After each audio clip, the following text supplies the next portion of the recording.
Well, I think there's a few things that they can learn.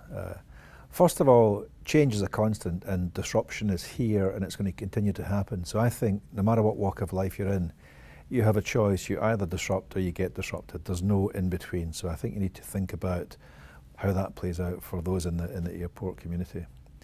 I think the second thing that the tech companies, especially Amazon, are really good at is starting with the customer and working backwards. So everything is defined, everything is seen through the eyes of the customer. So you walk in the customer's shoes all the time, and to make that dream a reality, it takes an awful lot of infrastructure and project management and investment and systems and processes, I know, and it's all of the hard stuff, but you have to have the customer at the center of this. And so that person, that family walking through the airport, understand why they're there, what they want to do when they're there, what devices they're going to use, how they want to spend their time. And I think you can't spend enough time listening to customers.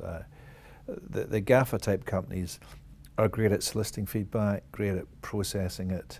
They really seek it out.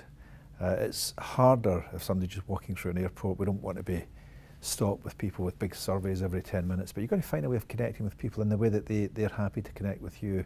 And that comes back to what I was talking about today, which is really about the importance of mobile and the smartphone.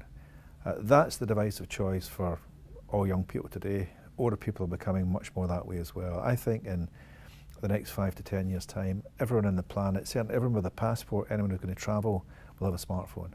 And that is the easiest way to connect with that person if you understand how to connect to them. So make it easy for them.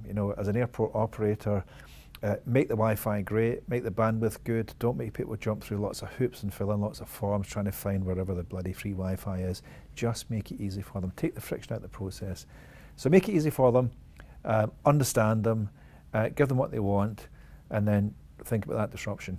Think about what's 5, 10 years around the corner. A lot of what you do in the GAD world is very, very long term and very project based. I know that, and very, you've got to see out some very long macroeconomic, cycles. So think really far down that pike and talk to some of the gurus about where technology is going. Is the smartphone the ultimate form factor, or is there something coming beyond that? Because if you're building a new airport today, you've got to think of the connection points, the infrastructure that will talk to people's devices.